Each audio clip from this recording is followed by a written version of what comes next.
Bonsoir. Des députés de la diaspora, on en aura au Sénégal. 15 de nos compatriotes seront élus à l'issue des élections législatives prévues fin juillet. L'occasion de faire du benchmark politique, de voir ce qui se fait ailleurs. Notre invité ce soir, Frédéric Elbar, conseiller consulaire français au Maroc et candidat à la députation des Français à l'étranger. Bonsoir.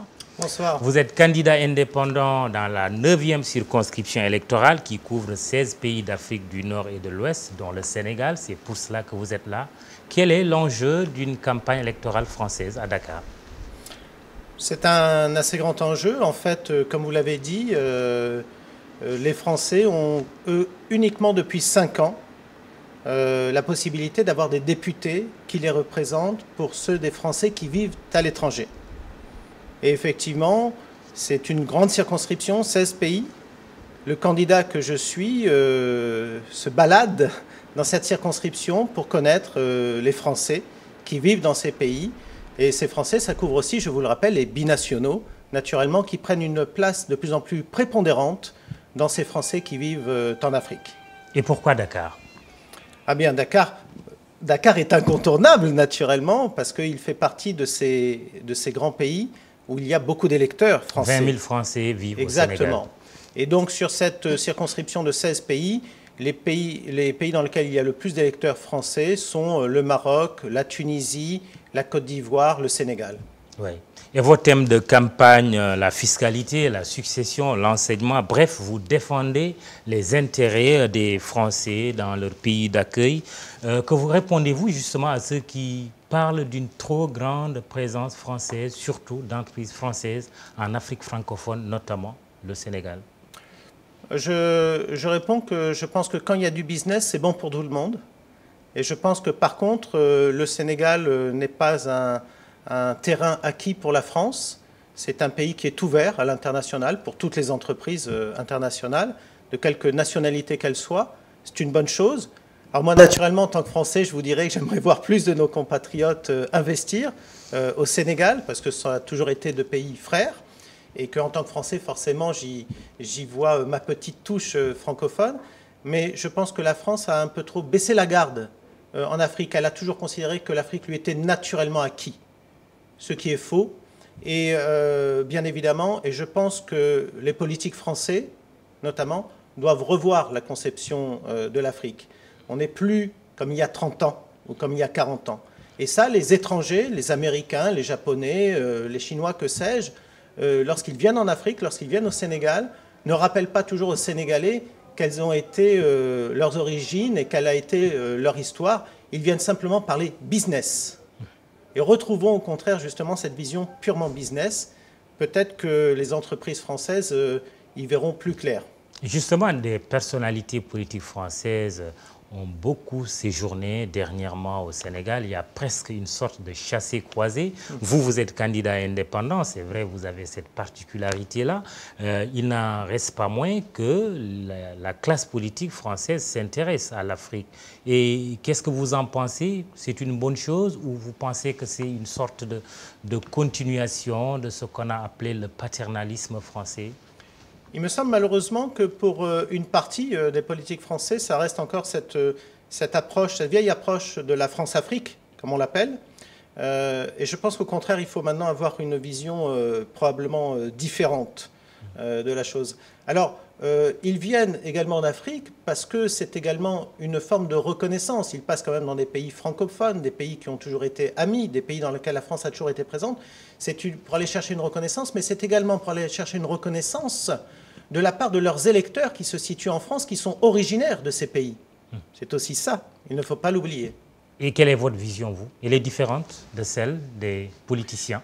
Mais moi, si vous voulez, la différence que j'ai entre ces politiciens et moi, c'est que moi, je vis dans nos communautés. Moi, je vis au Maroc. Moi, vous êtes né à Marrakech. Je suis né à Marrakech, mais depuis un peu plus de 25 ans, je patrouille, si je puis dire, en Afrique, puisque je suis avocat et j'ai créé plusieurs cabinets d'avocats d'affaires. En Afrique, j'ai créé 6 cabinets d'avocats dans 5 pays. Donc je connais le Sénégal pour y être venu plusieurs fois, mais je connais d'autres pays de la zone. Et la différence peut-être, c'est que moi je connais nos communautés et je les vis au quotidien. Et je les ai vus évoluer naturellement, puisque j'ai évolué comme elles. Et je sais que la vision de la France n'est plus la même qu'il y a 30 ans ou qu'il y a 40 ans. La jeune génération sénégalaise, celle qui nous regarde, n'a pas connu l'époque de la colonisation, n'est pas forcément allée faire ses études à Paris. Qualifié de crime contre l'humanité par Emmanuel Macron, vous le suivez là, candidat à l'élection présidentielle? Non, je ne le suis pas parce que je ne le suis pas parce que c'est résumé sur plusieurs pays, sur plusieurs dizaines d'années, tout ça en une seule petite méchante phrase, je dirais.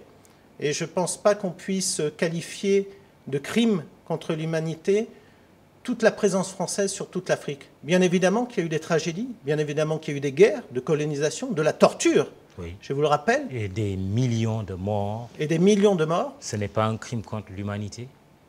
La million de morts, le génocide d'une population, on peut l'appeler comme crime contre l'humanité si vous le souhaitez. C'est ce qu'a dit Emmanuel Macron, non? Mais est-ce que la vision maintenant d'un homme politique français tel que M.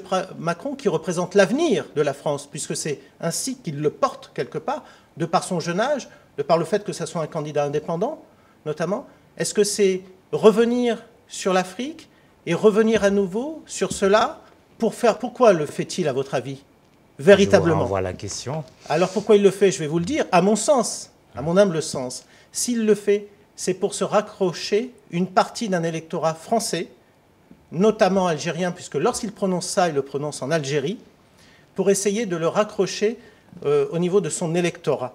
C'est du clientélisme. Et on ne fait pas du clientélisme sur ce type de sujet.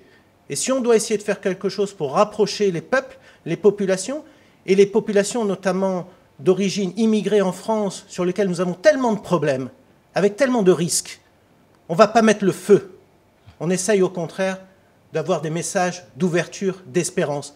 Ces nouvelles générations de Sénégalais dont je vous parlais, ces jeunes Sénégalais, vous venez leur reparler d'une histoire qu'ils n'ont pas connue, qu'ils n'ont pas vécue. Ils sont en train de regarder l'avenir. Regardons l'avenir ensemble. La France frappée par le terrorisme qui se replie sur elle-même, le communautarisme qui se développe. Dans quelle mesure, vous, Français, binationaux, vivant en terre africaine, pourriez-vous constituer une sorte de modèle en termes d'intégration? Ce modèle d'intégration, il existe naturellement. Mes compatriotes, et comme vous l'avez dit, si justement, notamment les binationaux, je vous rappelle qu'ils représentent une large majorité des Français en Afrique. Ils sont au nombre de combien? Alors, en moyenne, ça doit osciller entre 55 et peut-être 60%. Très bien. Ouais. Et je pense qu'ils sont un modèle par eux-mêmes d'intégration. Je vois bien ici, quand je me balade à Dakar, je rencontre des franco-français, des Français qui sont nés au Sénégal, d'autres qui sont venus, qu'on appelle expatriés, mais qu'on devrait peut-être appeler immigrés, et puis des binationaux. Et ces gens-là sont des chrétiens, sont des musulmans, et ces gens-là vivent en parfaite harmonie. Et je crois que si un modèle d'intégration doit se faire, il doit se faire principalement, je le crois, à partir des binationaux. Parce que justement, ils ont un pied, je dirais, ou en tout cas de la famille, dans les deux pays naturellement. C'est eux qui peuvent envoyer des signaux. Si on ne leur envoie à ces gens-là que des mauvais signaux, puisque la France voudrait les considérer plutôt comme des Sénégalais que des Français, et que de la même manière, leurs compatriotes sénégalais les voient un peu comme des Français, vous êtes en train d'ostraciser une partie de la population qui, à un moment, va perdre ses attributs. Elle perdra peut-être plus facilement les attributs pour ceux qui vivent ici de la France. Ils ne seront donc plus francophiles. Et c'est bien dommage. Moi, je souhaite qu'ils le restent et qu'ils puissent envoyer des messages clairs vis-à-vis, justement, des gens, des Sénégalais qui vivent en France, pour que ça soit, justement, une forme de modèle d'intégration, comme vous dites. Une façon de dire que la France aussi a sa part de responsabilité dans le développement du phénomène terroriste. Ah, mais certainement, la France a une responsabilité, peut-être pas dans le développement du phénomène terrorisme, mais dans le fait qu'à un moment, une partie de sa jeunesse se soit fourvoyée et perdue. Les petits jeunes, 17 ans, 18 ans, 19 ans, qui se lancent dans le djihadisme, vous croyez qu'ils viennent d'où? Ils se sont d'un coup redécouverts dans une forme de salafisme? Non, ce sont des jeunes qui sont complètement déboussolés, perdus. Ils auraient pu, à mon époque, ça n'existait pas. À mon époque, les jeunes qui se fourvoyaient dans la drogue. Là, ils se fourvoient dans le djihadisme parce qu'ils sont perdus et déboussolés. À cette jeunesse, il faut lui apporter des réponses. Il ne faut pas avoir là-dessus qu'une approche du salafisme. Nous avons un problème avec nos jeunes. Oui. Quelle réflexion vous inspire le phénomène de l'immigration ou de l'émigration? C'est selon. C'est assez vaste, il faudrait que vous me précisiez un peu le point. Oui, ces jeunes Africains qui partent par milliers et qui meurent parfois en haute mer et qui sont rejetés par leur pays d'accueil. Oui. Et ces jeunes Africains, j'ai envie de vous retourner un peu la chose, si vous me permettez. J'ai envie de vous dire, comment se fait-il qu'ils n'arrivent pas à conserver l'espoir dans leur propre pays? C'est là-dessus, c'est à la source. Bonne question. C'est à la source qu'il faut aller. Quand vous me parlez de ces jeunes Français qui partent vers le djihadisme, je ne vous dis pas c'est à cause de ce qui se passe au Moyen-Orient, je vous dis c'est à cause de ce qui se passe en France. Et quand vous me parlez de ces jeunes Africains qui, au péril de leur vie, essayent de trouver une forme de paradis, bien illusoire, n'est-ce pas? Eh bien, je pense que c'est au cœur de ces pays qu'il faut trouver la solution. Oui, parce que les politiques ont échoué, c'est ce que vous voulez dire? Alors, je ne sais pas si les politiques ont échoué, mais je constate que nous avons une jeunesse. D'abord, vous avez beaucoup de jeunes en Afrique, une forte population jeune qui n'a pas de travail, comme un peu partout dans le monde. Et il faut plutôt qu'on construise là-dessus vos politiques et les autres, parce que l'Europe est naturellement concernée. Elle vous dit, je vois arriver des vagues de migrants, il faut faire quelque chose. Il faut que l'Europe fasse quelque chose avec les politiques de ces pays pour essayer de donner de l'espoir, du travail, tout simplement, à cette jeunesse ici. Alors, vous allez parler de fiscalité, de la succession et de l'enseignement. Pourquoi ces thèmes? Parce que ce sont des thèmes qui sont naturellement très chers aux Français de l'étranger. Je rappelle qu'un Français de l'étranger qui, par exemple, dispose d'un petit appartement en France qu'il loue, va payer 35,5% d'impôts sur les fruits de sa location, alors qu'un Français de France ne payerait pas autant d'impôts, parce qu'il y a une fiscalité qui est spécifique à ce qu'on appelle les non-résidents. Les Français de l'étranger payent les écoles françaises, de la République française, qui sont présentes dans les pays de la circonscription, extrêmement chères. Alors que normalement, l'école française est publique et gratuite pour les Français. Donc ce sont des thèmes qui les touchent particulièrement. Oui, et la fiscalité? Eh bien, la fiscalité, il y aurait beaucoup à en dire. Alors, puisque vous voulez qu'on soit un peu technique, sans embêter vos téléspectateurs, lorsque vous louez, que vous soyez d'ailleurs sénégalais ou français, si vous avez un appartement que vous louez, sur les revenus de la location, on va vous imposer un minimum de 20%, plus 15,5% de CSG, CRDS, qui sont des contributions sociales. Or, vous, comme le Français qui vit ici, ne percevra aucun bénéfice d'allocation sociale, puisqu'il ne bénéficie ni de la sécurité sociale, ni des allocations familiales françaises. Donc il paye à fond perdu. Ne faudrait-il pas réduire un peu pour pouvoir justement qu'il y ait de plus en plus de Français, voire de non-résidents, qui investissent dans l'immobilier en France? 1 milliard d'euros, c'est le montant qu'on a estimé que les Français de l'étranger investissaient dans l'immobilier chaque année en France. C'est énorme. Vous êtes 11 députés sur plus de 500 à l'Assemblée nationale française. Vous séjournez dans un pays qui va justement expérimenter prochainement l'élection directe de députés devant représenter les Sénégalais à l'étranger. Quel est le rôle d'un député de la diaspora? Eh bien, c'est de se préoccuper des questions de la diaspora. Voyez-vous, moi je m'occupe de la diaspora française en Afrique. Et je connais leurs problèmes, leurs difficultés. J'en ai évoqué quelques-uns rapidement. La fiscalité, l'enseignement, la protection sociale, ce sont des thèmes. Et parmi eux, il y a des thèmes qui sont encore plus compliqués lorsque notamment nous avons affaire à des binationaux ou à des couples mixtes qui des fois effectivement commencent à perdre certaines prérogatives de tel ou tel État en fonction justement de cette mixité parce que les lois ne sont pas toujours en harmonie. La question c'est, est-ce que vous pesez justement sur les politiques publiques? Vous êtes 11 sur plus de 500. Au Sénégal, ils seront 15 sur 160, par exemple. Eh bien, moi, je crois, voyez-vous, c'est ma vision toute personnelle, c'est que je pense que le job, comme on dit, ne doit pas se faire forcément dans l'Assemblée nationale du pays, en l'occurrence la France pour des députés des Français de l'étranger. Je pense que le job, comme on dit, doit se faire sur le terrain. Moi, je connais le continent africain, j'y suis né, j'y vis, j'y parcours plusieurs pays. Je connais donc mes communautés. Et je connais aussi, ces communautés-là ont naturellement de l'influence. Ça peut être des chefs d'entreprise, ça peut être des responsables d'établissement.